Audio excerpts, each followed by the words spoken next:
Assalamualaikum warahmatullahi wabarakatuh. Alhamdulillahil atiyah, salatu wassalamu ala khairil bariyah wa ala alihi wa ashabihi wa bin nufus zakiyah. Asyhadu an la ilaha illallah wahdahu la syarika lah wa asyhadu anna sayyidana Muhammadan abduhu wa rasuluhu alladzi la nabiyya ba'dah. Allahumma salli wa sallim ala hadzal nabiyyil karim sayyidina maulana Muhammadin ibni Abdillah wa ala alihi wa ashabihi wa man tabi'a risalatahu ila yaumil qiyamah amma ba'd. Qala Allah ta'ala fi ba'di ayatihi al-karimah a'udzu billahi minasy syaithanir rajim. Bismillahirrahmanirrahim. La yamlikuna as-safa'ata illa man ittakhadha 'inda ar-rahmani ahda. Al-ayah sadaqallahul azim. Ilahi anta maqsudi wa ridhaka matlubi atini mahabbataka wa ma'rifataka. Ila hadrati sayyidina wa mursidina sultanil awliya'i fi hadha zaman sayyidi Syekh Muhammad Abdul Qaus Saifullah Maslul Al-Qadiri Al-Naqsabandi Al-Muttaqi Al-Kamil Mukammil Al-Muwaffaq Al-Mujaddid Al-Qutbu As-Samadani Al-Mahdi radhiyallahu anhu wa qaddasa sirra. Al-Fatihah. A'udzu billahi minasy syaithanir rajim. Bismillahirrahmanirrahim. Alhamdulillahi rabbil alamin arrahmanir rahim maliki yaumiddin. Iyyaka na'budu wa iyyaka nasta'in ihdinas siratal mustaqim siratal ladzina an'amta 'alaihim ghairil maghdubi 'alaihim waladdallin. Al-Mukarram al-Muhtaram, pembantu khusus Abah Awas bersama Pengarsa Abah Jagat Al-Khalis Bapak Profesor Kiai Haji Budi Rahman Hakim dan PhD, para kiai, para ajunan, asatidah, balighin, waliwah semuanya, terkhusus pemangku manaki, Bundalina dan keluarga besar Operasi Raudhah Al-Khalis. Mudah-mudahan keberkahan selalu melimpah kepada kita semua. Kita sangat bahagia bisa manakiban di hotel untuk kesekian kalinya. Disampaikan oleh Ustaz Agus, ini adalah sebagian dari sunnah bersih melaksanakan manakiban di hotel. Pengarsa Abah itu kalau ke hotel bukan untuk tidur, tapi beliau langsung keluar sajadah, beliau melaksanakan amalia. Kalau saya ke hotel, yang pertama kali itu mengukur keempukan kasurnya. Enaknya langsung. Sedikit saya bercerita tentang brand Serela ini.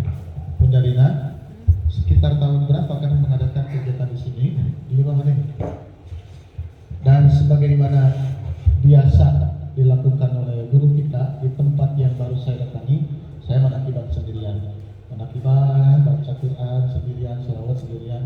Selesailah amalia, berdoa, mudah-mudahan tempat ini menjadi tempat manakiban. Itu yang selalu saya lakukan. Dan ketika mendapatkan kabar dari Ustaz Agus kita akan manakiban di Grand Serela, alhamdulillah jadilah. Alhamdulillah. Di sini di ruangan ini kegiatan Badan Kesatuan saat itu tempatnya di sini, alhamdulillah. Ini saya ada kurang enak banget kalau izin turun ke bawah, berdiri ya kan? Bisa kumaha gitu.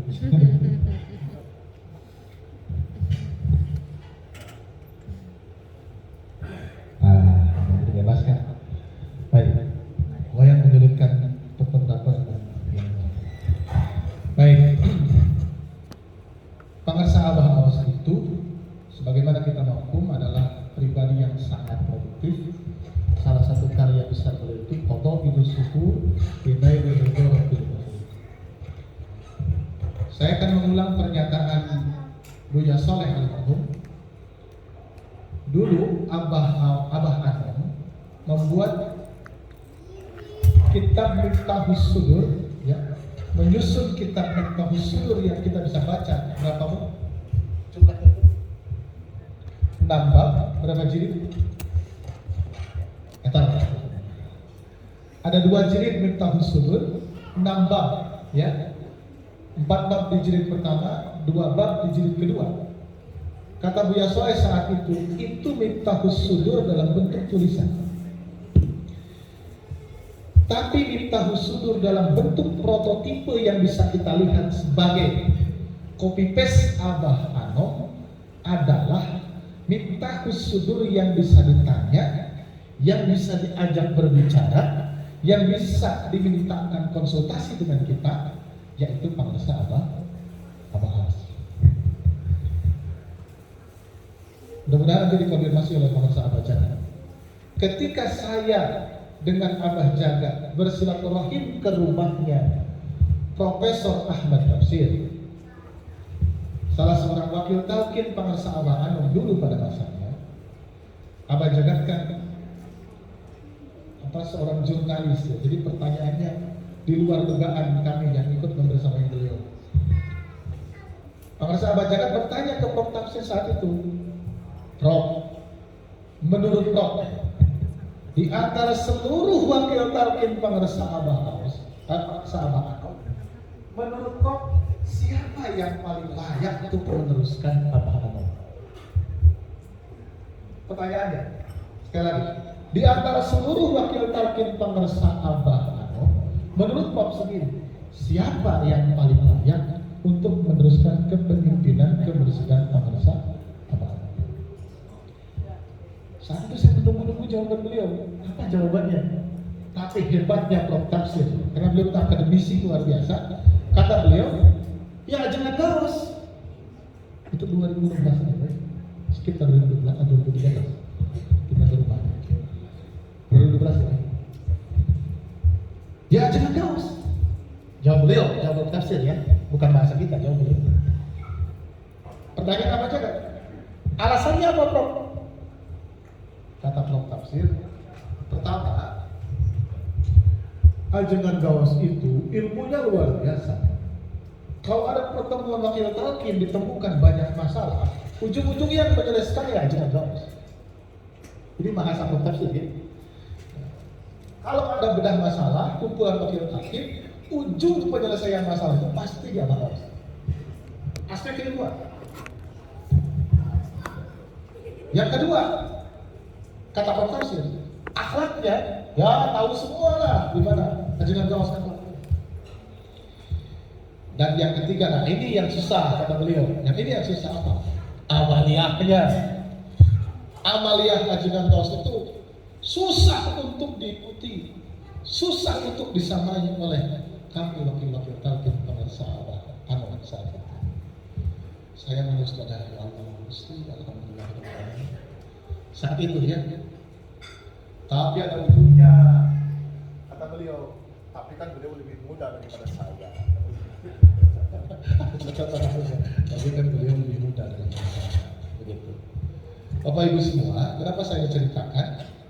Supaya di alam sadar, alam bawah sadar kita.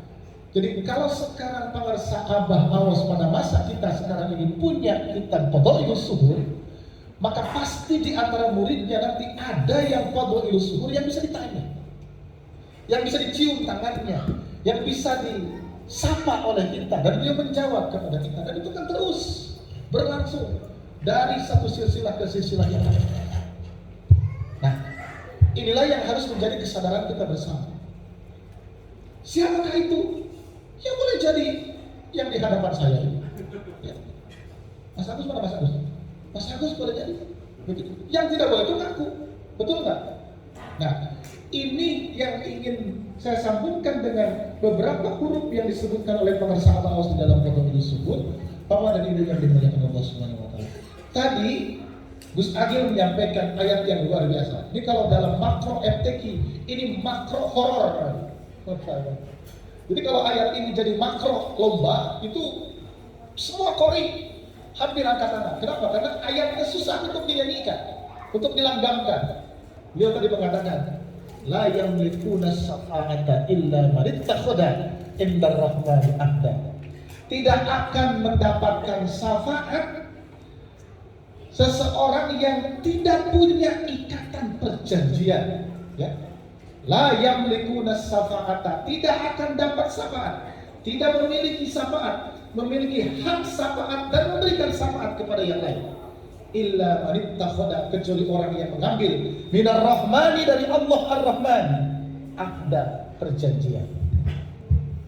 Jadi mohon maaf, yang belum punya perjanjian dalam diri kita, dalam thariqah kita adalah talqin, tidak akan bisa mendapatkan syafaat. Syafaat umumnya dari siapa? Rasulullah Sallallahu Alaihi Wasallam. Syafaat berikutnya antara kita dengan yang lain yang duduk berdampingan ini akan saling memberikan pertolongan di akhirat nanti. Mas Agus, ada urusan sedikit dengan malaikat sebelum masuk ke surga. Bukan Mas Agus ini, Mas Agus yang sana ya. Kita kan nggak akan ada urusan yang begitu-begitu. Urusan lah. Lalu ada temannya bersaksi, wahai malaikat penjaga surga itu siapa namanya? Malaikat Ridwan ya. Malaikat Ridwan ya, Bu ya. Malaikat Ridwan. Misalkan si Fulan ini bertanya, kemana sahabat saya yang namanya Agus? Kok tidak ada di sini? Oh, mungkin sahabatnya masih di luar, masih ada urusan dengan malaikat sebelah. Begitu. Wahai malaikat, izinkan saya bersaksi di hadapan Allah bahwa saudara saya yang belum hadir saat ini itu kemana-mana itu tanpa akibat dengan saya. Lalu menghadaplah orang ini kepada Allah Subhanahu Wa Taala. Ditanya oleh Allah, ada apa urusan? Wahai sesara, teman saya namanya Agus, kok tidak bersama-sama dengan saya? Padahal dulu ketika di dunia saya diingatkan jadwal mengakibat oleh dia, saya dibangunkan malam untuk amaliyah malam oleh dia, saya diajak kemana-mana untuk melakukan kebaikan oleh dia. Benar yang kamu saksikan itu? Betul ya Allah. Tidak mungkin hamba berbohong di hadapanmu. Baik kalau begitu, cari sahabatmu silakan, bawa dia bersama-sama dengan kebahagiaan yang sudah kamu rasakan. Itulah apa? Syafaat. Ini ternyata syafaat hanya diberikan kepada orang-orang yang punya perjanjian, akdun, yang punya apa? Mu'ahadah. Dalam thariqah kita, itulah yang disebut dengan talqin. Dulu di masa Abbasiku, di masa Abbasiku masih ada. Ditanya kalau mau talqin itu, mau diamalkan atau tidak? Lalu dijawab, mau. Betul, ada yang pernah mengalami dulu di masa apa? Ya, mau diamalkan atau tidak? Mau. Setelah itu barulah talqin. Di masa Abbas sudah tidak lagi pertanyaan begitu. Kenapa? Jangankan untuk zikir yang ditalkinkan, kadang-kadang sholat fardu yang sudah sejak kecil dia tahu juga masih tidak dilaksanakan. Betul kan? Tapi kalau dengan wasilah talqin itu, zikir itu, maka seluruh kebaikan itu akan, kata Rasul Abbas, akan jinak kepada kita semua. Ibu semua, Bapak yang dimuliakan Allah, mana kita tidak horean ya Pak ya? Boleh sih horean? Horean kenal ya? Kayak Irsa, tahu horean? Paham ya? Horean itu apa? Maeros. Malas. Kalau anak kibar mungkin tidak terlalu malas ya, karena banyak teman ya. Tapi kalau amaliyah di rumah, malas kan? Malas itu bagi orang yang belum takluk semangatnya dengan asal zikir. Nah, zikir itu kata para sahabat, anisul mutawahis. Akan apa? Akan menjinakkan sesuatu yang liar. Tahu para sahabat jaga, saya lihat di videonya secara lisan langsung. Jadi apa namanya? Kebaikan itu liar, Pak. Ketaatan itu liar. Maka yang akan menjinakkan kebaikan dan ketaatan itu zikir kita semua. Dan ini huruf pertama di dalam Zulhijjah, bulan Zulhijjah disebut oleh para sahabat. Zikrullah, zikir kepada Allah Subhanahu wa Ta'ala. Zikir itu dalam maknanya ada dua secara bahasa. Satu nyebut, ayo sama-sama. Satu, dua ngemut. Ibu Lina mengerti? Mengerti ya? Jadi satu nyebut, dua ngemut. Mas Agus? Atas ya? Tidak harus diterjemahkan aja ya? Oke. Satu nyebut, dua ngemut. Nyebut dengan apa? Dengan mulut kita, dengan lisan kita. Maka kalau kita baca kitab di pesantren itu panjang penjelasannya. Kalau di ujung catatan itu misalkan kama dzakarnahu, sebagaimana telah kami sebutkan sebelumnya. Cerita besar. Lalu di ujung itu catatan mu'alif itu pengarang kitab itu kama dzakarnahu, sebagaimana telah kami sebutkan sebelumnya. Jadi nyebut itu adalah zikir jahar, tapi kalau ngemut itu adalah zikir khafi. Nyebut ada batasnya. Ada batasnya betul? Ibu-ibu yang lagi makan tadi ketika makan atau sekarang lagi ngemil dan sebagainya, kan mulutnya tidak lagi berzikir, betul? Tapi ada bagian dirinya yang lain itu hatinya terus ingat kepada Allah Subhanahu wa Ta'ala. Nah, berbahagialah kita semua. Karena apa? Karena kita sudah mengikatkan diri dalam perjanjian dalam bentuk talqin zikir. Alhamdulillah. Hadirin yang berbahagia. Jam berapa? Mas Agus? Dikasih tahu ya. Tapi yang kedua, saya akan berbicara sedikit tentang penelitian Dale Carnegie. Pernah dengar nama Dale Carnegie? Kapan? Barusan. Dale Carnegie itu motivator di Amerika. Beliau melakukan penelitian, hasilnya begini. Penyakit yang menimpa manusia itu bersumber dari kesedihan yang dipeliharanya. Sekali lagi, penyakit yang menimpa seseorang itu bersumber dari kesedihan yang dipelihara di dalam diri. Dalam tanda petik dipelihara ya. Yang dibiarkan asik, bahkan bangga dengan kesedihannya. Ada orang yang bangga dengan kesedihan. Tok kita joko balik. Menjadi baru diceritakan sampai satu kecamatan tahu dia baru. Jadi kesedihan itu diceritakan kepada orang lain. Kata Dale Carnegie, ini kata Sheikh Dale Carnegie. Itulah yang membuat orang mudah sakit. Kenapa? Karena kesedihan itu disimpan dalam diri kita. Dibiarkan asik, enak, tenang di dalam diri kita.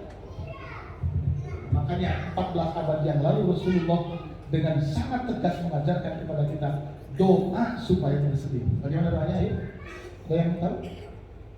Allahumma, ayo sama-sama. Allahumma inni a'udzubika minal hammi wal hazani, minal hammi wal hazani, wa a'udzubika. Teruskan. Minal jubni wal bukhli wa a'udzubika min ghalabati daini wa qahrir rijal. Ada berapa permintaan? Satu, minal hammi wal hazan. Yang kedua, minal jubni wal bukhli. Terus minal ajzi wal kasal. Terus min ghalabati daini wa qahrir rijal. Ada 8 permintaan dalam hadis itu disampaikan. Yang pertama, minal hammi wal hazan. Ya Allah, hamba berlindung kepadamu dari kesedihan. Hamun dan hazan itu artinya sama-sama sedih. Tapi kalau di arti bahasa Indonesia di terjemahan hadis itu selalu kita baca dari kebingungan dan kesedihan. Ada 3 istilah yang menunjukkan sedih yang itu punya spesifikasi berbeda. Pertama hamun, kedua hazanun, yang ketiga gomun. Sama-sama. Ya, bagus. 1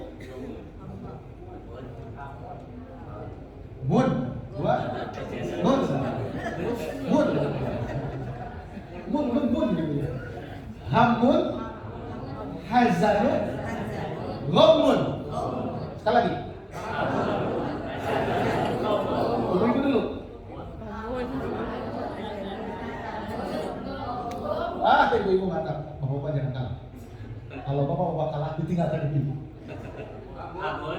Elah aku. 1, 2, 3, sama-sama. Yang semangat lah.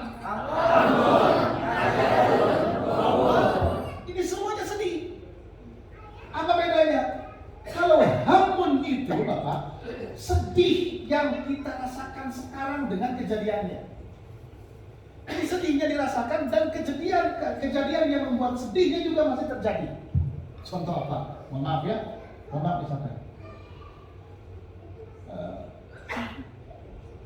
apa ya contoh sama maaf. Ibu-ibu ya, ditinggalkan oleh suaminya, ya, sampai sekarang dan merasakan sedih. Nah, itulah yang disebut dengan apa? Hamun. Kalau hazanun, kesedihan karena kejadian yang sudah lewat. Pernah mendengar meninggalnya anak gubernur Jawa Barat? Siapa? Ariel. Apa namanya? Saya tanya kepada sahabat saya, kepada senior saya, namanya Kang Tatang Ahmad Santana. Beliau itu sering di Papua, di rumah dinasnya Pak Gubernur. Saya tanya, Kang, gimana cerita dari Teh Atalia tentang wafatnya? Ya, ini bang saya. Yang namanya orang tua ditinggalkan sama anaknya, ya tetap sedih lah. Tapi kelihatannya sudah bahagia. Ya disembunyikan, bagaimana bisa hilang kesedihan seorang ibu yang ditinggalkan oleh anaknya, seorang ayah yang ditinggalkan oleh anaknya. Jadi wafatnya sudah lewat, tapi sedihnya mungkin masih ada. Ini namanya apa? Apa tadi? Mohon maaf, saya nanya dulu supaya kerubutan gitu ya. Tanya aja terus gitu. Jadi kalau di kelas ada yang ngantuk-ngantuk, tanya aja terus mahasiswanya. Kalau ditanya masih ngantuk juga, wah itu kebangetan. Yang satu lagi apa? Ulangi, yang ketiga tadi apa? Satu. Yang ketiga? Yang sudah? Hamun. Tadi di akhir ada pertanyaan, yang bisa jawab nanti kata Bu Susi dikasih puskesmas. Siapa? Jadi yang kedua hamun. Yang ketiga apa?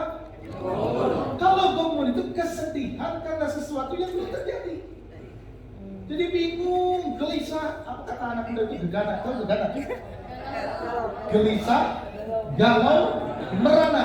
Tapi untuk sesuatu yang belum terjadi. Contoh, punten ya. Anak kita ikut tes, kan sekarang lagi musim masuk perguruan tinggi kan? Betul? Tesnya sudah, pengumumannya belum keluar, tapi bingung ibunya terus melanda. Betul nggak? Udah pun terkata bingung maha, kalau tidak keterima gimana? Keterima juga masih gimana? Begitu? Bingung, sedih dan lain sebagainya, campur aduk segala-galanya. Ini disebut dengan gomun. Kenapa? Karena kejadiannya belum terjadi. Gomun ini juga istilah yang digunakan dalam teori Hisaburiat. Jadi kalau misalkan akhir Ramadan atau awal Zulhijjah, biasanya para pakar Hisaburiat itu ngintip apa? Hilal. Ngintip apa? Anak bulan, hilal namanya. Nah, hadisnya disebutkan, fa in gumma alaikum fa akmilu iddatas syahri 30 yawman. Jadi kalau tertutup awan tidak kelihatan apa? Hilal itu, maka sempurnakanlah bulan itu 30 hari jumlah. Kemarin kan sempat ramai gitu ya. Ini bagaimana kita di sana kan sudah mulai sahur, kok kita belum sahur? Jangan hanya lagi sampai wafat untuk urusan yang begitu. Kita ikut keputusan negara. Apa? Keputusan 2005. Saya telepon Bapak Ustaz itu. Saya panggil Bapak dulu. Bapak, 2005. Pokoknya 25 ke 26. Bapak, Dupi Suryalaya Idul Fitrinya gimana? Saya SMS. Bapak, Dupi Suryalaya Idul Fitrinya iraha. Awal Ramadannya iraha. Telepon langsung. Di ayeuna nepi ka maot ulah nanyakeun deui iraha mulai Ramadan. Suryalaya ikut keputusan negara. Wassalam. Dan sejak saat itu saya tidak pernah nanya lagi. Ikut negara berarti kalau kita di Turki ikut negara mana? Turki. Kalau di Mekah ikut mana? Jangan karena kita orang Indonesia pada ikut negara Indonesia tinggal ikut orang lain. Ikut negara. Gomun sudah. Nah, zikir ini, talqin zikir ini adalah fasilitas dari Allah yang diberikan kepada kita semua. Hak kita semua diberikan oleh Allah melalui Syekh Mursyid. Para wakil talqin, para sahabat jagat, saya dan semua wakil talqin hanya mewakili beliau menyampaikan talqin zikir. Itu hak Bapak Ibu semua, hak kita semua. Yang salah satu faidah talqin itu apa? Isol ila sa'adatil abadiyah. Apa? Sama-sama. Al-isol ila sa'adatil abadiyah. Sama-sama. Al-isalu ayo. Semangat tuh ya, semangat. Al-isalu ila sa'adatil abadiyah. Mengantarkan seluruh orang yang mendapatkan talqinnya ila sa'adatil abadiyah, kepada kebahagiaan yang abadi. Tong amin. Amin berarti cenah bagian. Alhamdulillah. Jadi cenah abdi matos tauhid teh masih kena kieu we sangsara. Kata para sahabat, andai ada dua orang ini sama-sama wajahnya mirip karena kembar, hidungnya ukuran ketinggian hidungnya sama, tinggi badannya sama, suaranya sama, pamenteknya wajahnya sama, yang satu ditalkin, yang satu tidak ditalkin, mohon maaf, itu berbeda. Apa? Berbeda. Kalau saya punya kertas, ini putih bersih, ya, tanpa ada apa-apa. Yang satu lagi, mohon maaf, saya tuliskan di sana, La ilaha illallah. Beda, Pak. Ini sama-sama F4, ini sama-sama A4, dua-duanya. Tapi yang satu sudah ditalkin, yang satu belum ditalkin, beda. Tapi kan sengsaranya sama-sama. Ya sengsaranya mungkin dalam ukuran pikiran kita sama, tapi dia sengsara sudah punya talkin.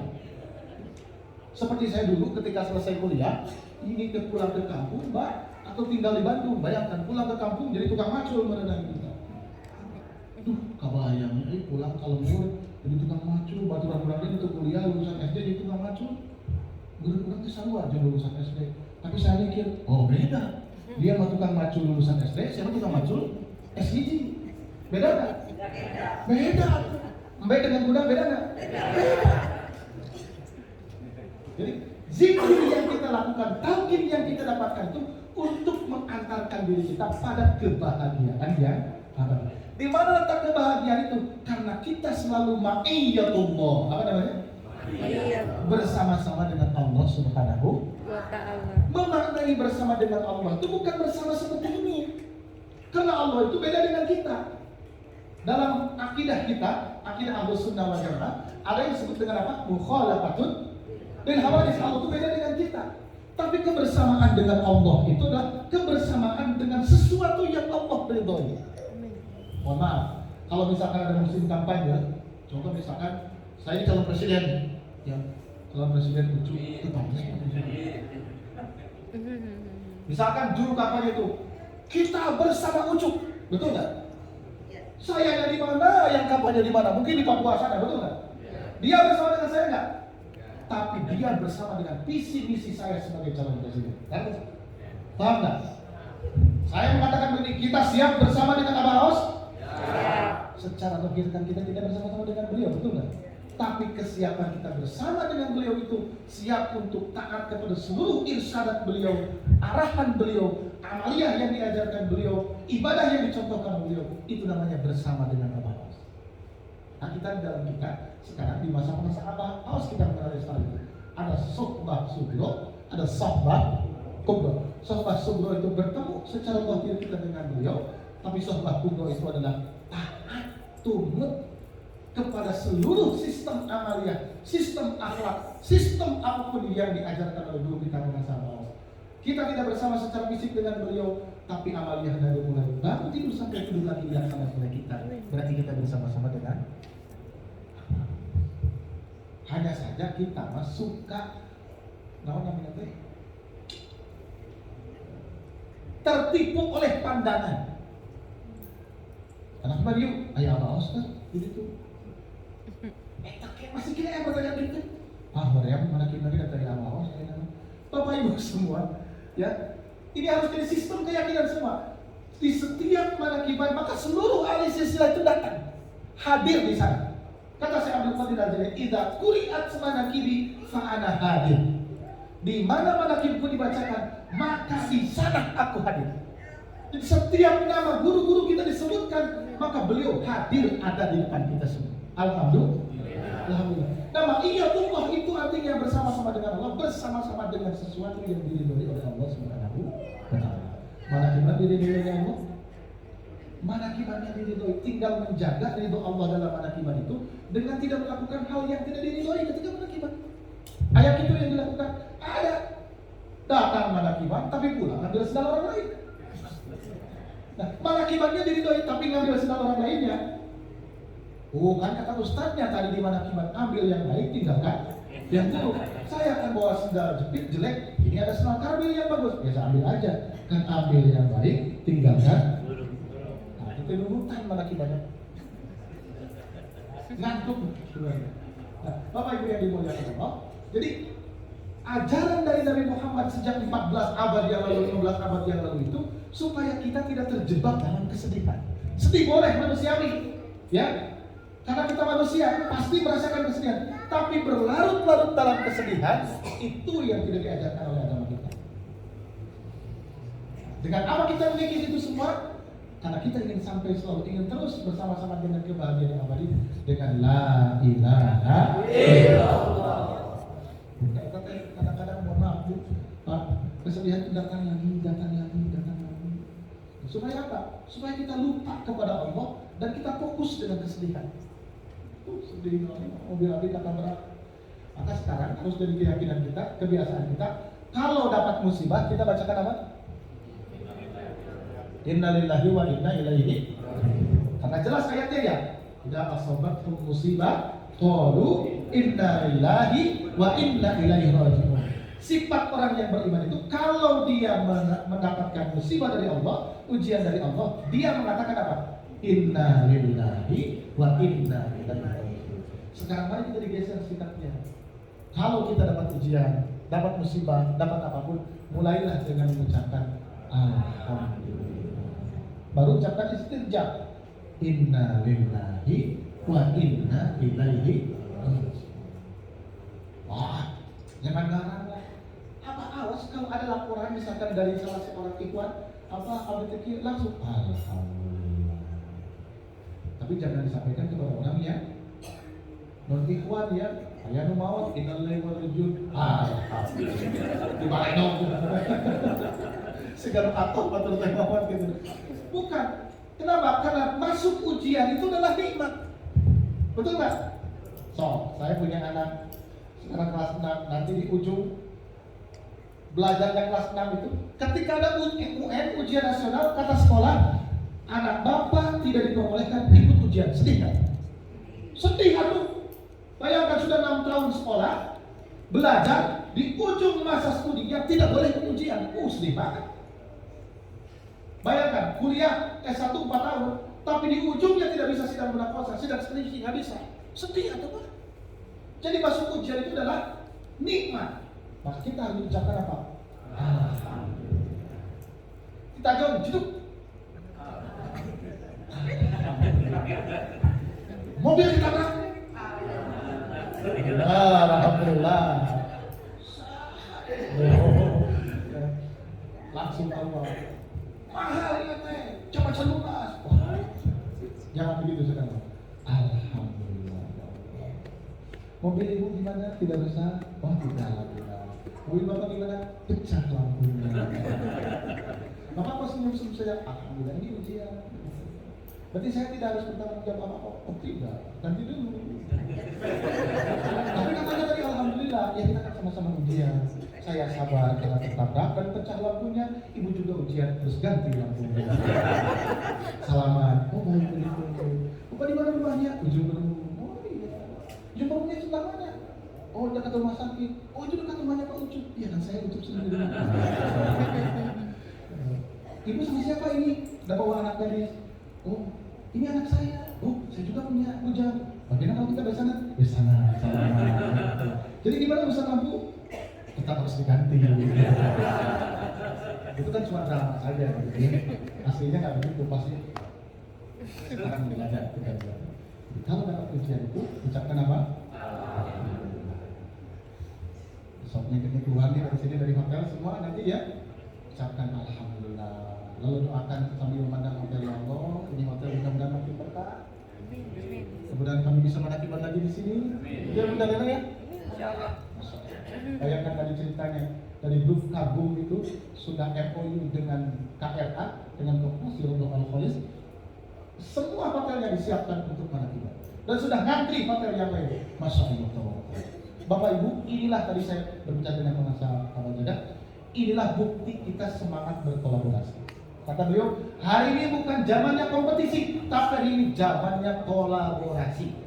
Para ustadz, benar dia, para ustadz, para imam manaqib, imam khotaman, jangan merasa bahwa ketika ada ustadz muda datang itu tambah saingan. Jangan, tapi kolaborasi. Tidak mungkin kita bisa besar sendirian, tapi bersama-sama. Setuju nggak? Bentar ya, terakhir. Untuk Al-Khalis, untuk Koperasi Rodo Al-Faris. Allah di dalam hadis qudsinya mengatakan, ana salisus sarikaini malam tahun sahiban. Aku akan menjadi ketiga dari dua orang yang berserikat dalam koperasi, dalam organisasi, dalam pekerjaan apapun, maka ketiganya adalah Allah Subhanahu wa taala. Artinya kalau ada dua orang yang berkolaborasi, pasti Allah terlibat di dalamnya. Malam tahun sahibahu, selagi dua orang yang berserikat, yang bersama-sama, yang berorganisasi, yang terus melakukan kerjasama, kontrak kerjasama, tidak saling mengkhianati satu dengan yang lainnya. Kalau salah satu dari dua orang yang berserikat ini berkhianat, kharajtu bainahuma, kata Allah, aku akan keluar dari perserikatan dua orang tersebut. Sekarang jangan ada dusta di antara kita semua. Kita yang hadir malam ini semuanya adalah ikhwan taqiyan Pondok Pesantren Suryalaya, betul? Betul semuanya? Betul? Alhamdulillah. Maka jangan saling mengkhianati antara satu dengan yang lain. Kalau ada kesalahan ikhwan yang satu, kekeliruan ikhwan yang satu, jangan diceritakan kepada yang lain, tapi pegang tangannya, masuk ke ruangan, berempat mata. Wahai saudaraku, menurut saya apa yang kau lakukan itu kurang tepat. Jangan begitu, diposting, dipoto, dipiralkan. Apa mana gitu. Jangan begitu. Karena kita sama-sama dalam apa? Dalam satu perahu besar. Thariqah Qawadiriyah Naqsabandiyah Pondok Pesantren Suryalaya. Alhamdulillah. Jadi kebahagiaan itu dari Allah Subhanahu wa taala dengan upaya kita terus memelihara budrut talqin, budrut dzikri, benih talqin, benih zikir yang ada dalam hati kita dengan terus dipelihara dalam melaksanakan dzikir jahat, dzikir kopi, seluruh amalia-amalia dari mulai bangun tidur sampai tidur kembali. Mudah-mudahan kita istiqomah semua. Amin ya Allah ya Rabbal alamin. Kita berdoa semoga Nalina dan keluarga besar Koperasi Rodo Al-Faris dan semua para sponsor mana kita Allah berkahi segalanya. Amin ya Allah ya Rabbal alamin. Al-Fatihah. Alhamdulillahirabbil alamin. Iyyaka na'budu wa iyyaka nasta'in. Shiratal ladzina an'amta 'alaihim ghairil maghdubi 'alaihim waladdallin. Allahul muwaffiq ila aqwamit thariq. Assalamualaikum warahmatullahi wabarakatuh.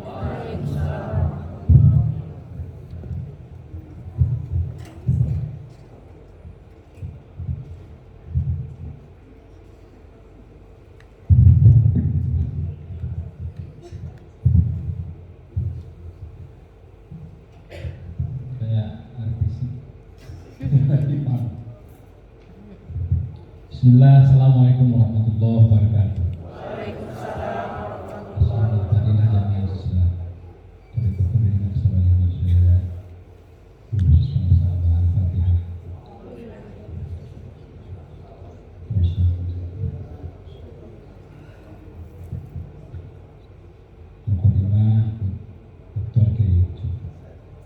Sisa 9 menit lagi.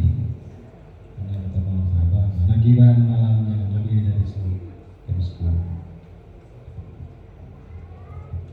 Selamat Bapak Ibu semua terpilih oleh Pak Agung untuk hadir di Manaqib di Kadung dan relasi yang ini.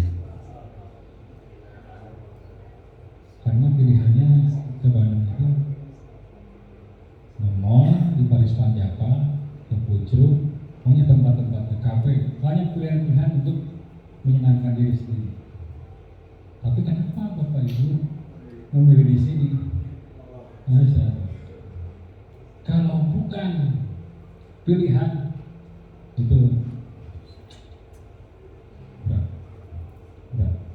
Jadi alhamdulillah Bapak Ibu semua dibetahkan jasad untuk hadir mengaji, dingenahkan nyawa, dibungahkan rasanya hadir 3 jam sama hari ini. 3 jam 5 masih kira-kira balik mau hiburan aja gitu. Di luar sana ya gambut, musik jazz, live music. Jadi Manaqib saingannya banyak gitu. Tetap ceramah tong serius teh ini pesannya kecapnya. sehiburannya, tapi juga berisi. Memang penceramah mau begitu, jangan serius-serius. Ke rumah di imah Bapak pusing, datang ngaji serius banget gitu kan. Bapak asal ngingetin, nggak gitu lah, serius-serius guys. Sering hiburan, gitu. Tidak tadi kita coba dialognya, gitu. Dia ngaji itu resep. Ulang aja deh kecaman deh, binohar. Alhamdulillah. Para wakil pada sahabat menyenangkan dan ceramah-ceramahnya.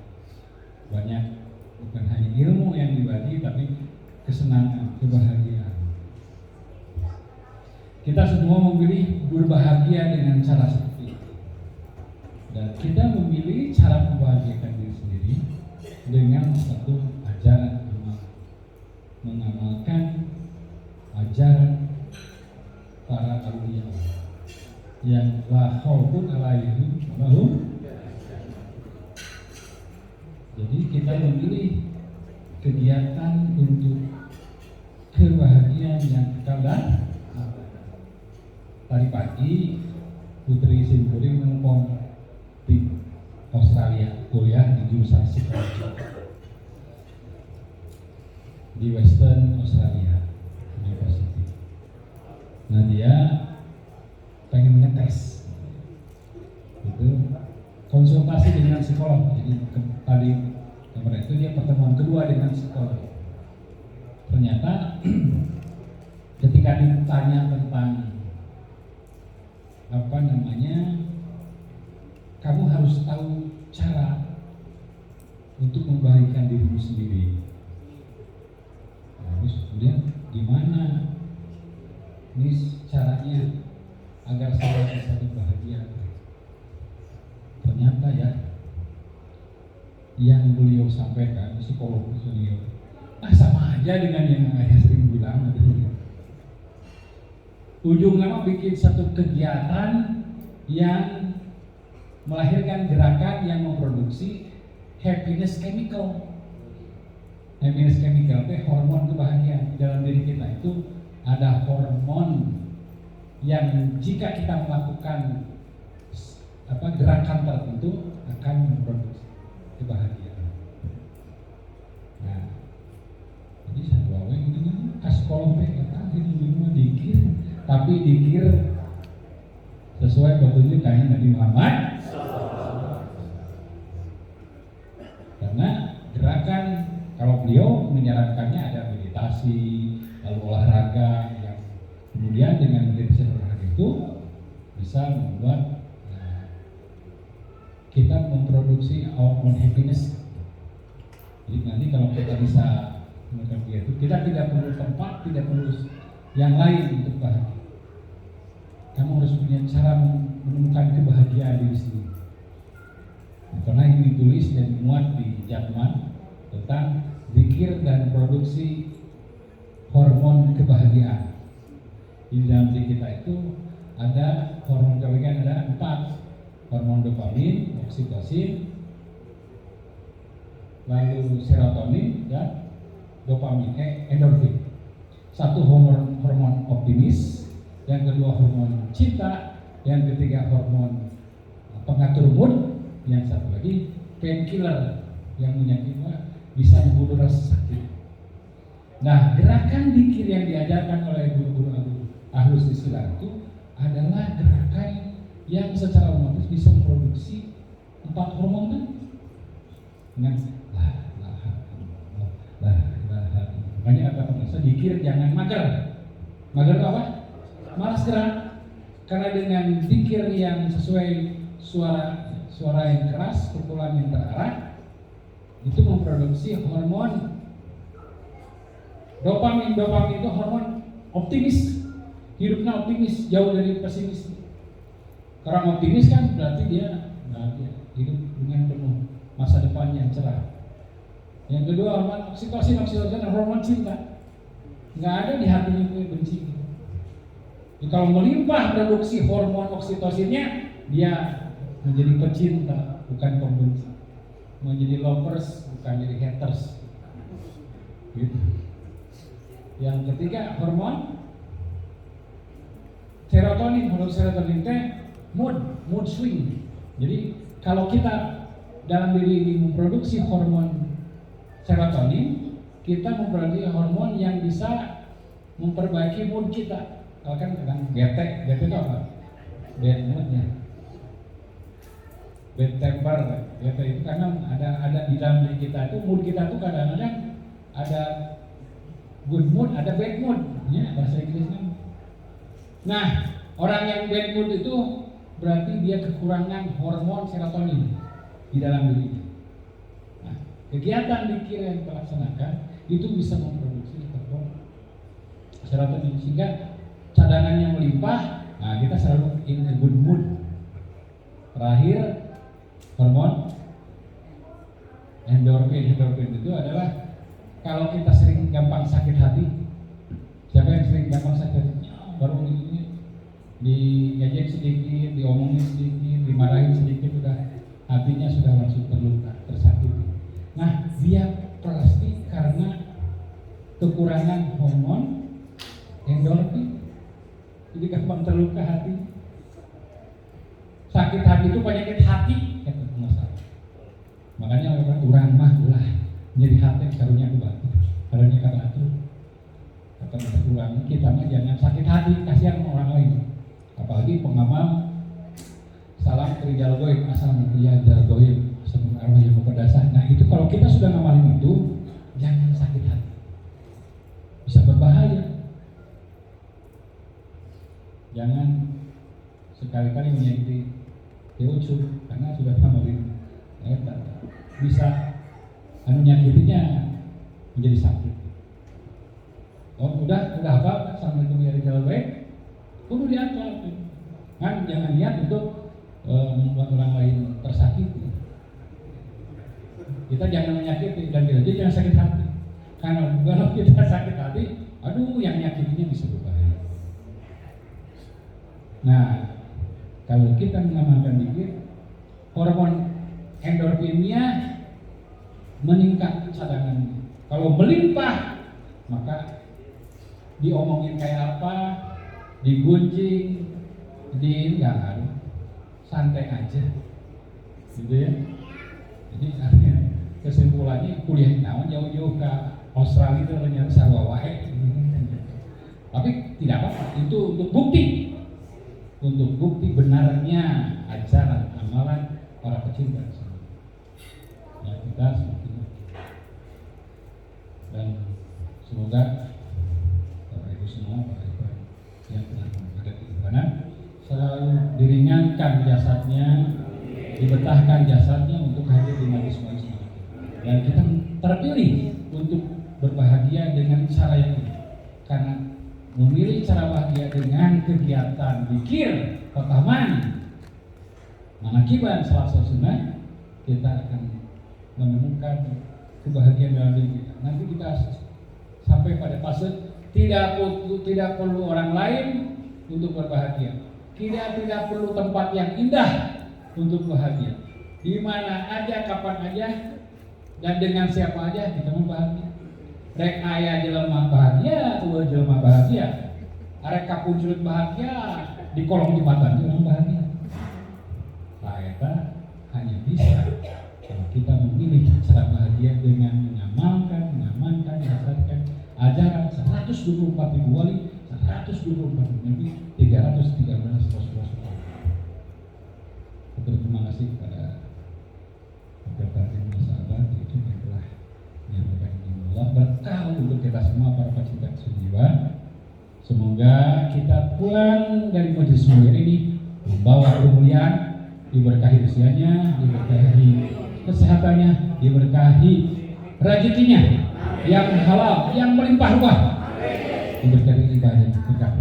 Al-Fatihah. Ya.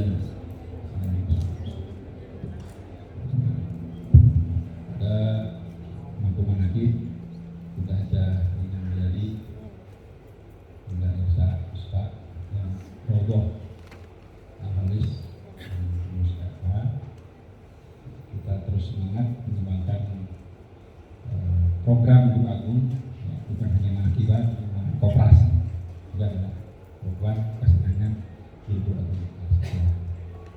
terus ya, jangan sampai kendor. Itu saja disampaikan. Kita jumpa lagi minggu depan, minggu ketiga malam lagi. Ya, assalamualaikum warahmatullahi wabarakatuh. Allahumma sholli ala nabiyil hasyimi Muhammadin wa ala alihi wa sallim taslima. Allahumma sholli ala nabiyil hasyimi Muhammadin wa ala alihi wa sallim taslima. Allahumma sholli ala nabiyil hasyimi Muhammadin wa ala alihi wa sallim taslima. Salatullah salamullah ala taha rasulillah.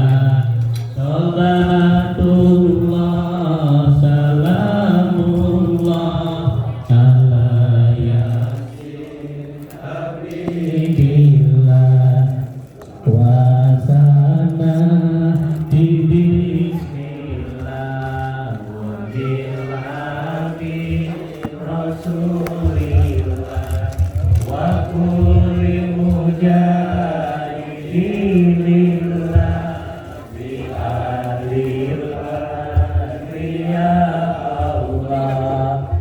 Salatullah salamullah ala toha rasulillah. Salatullah salamullah ala yasin habibillah ilahi salimi minal afati wa nikmah wa min hamil wa minumah.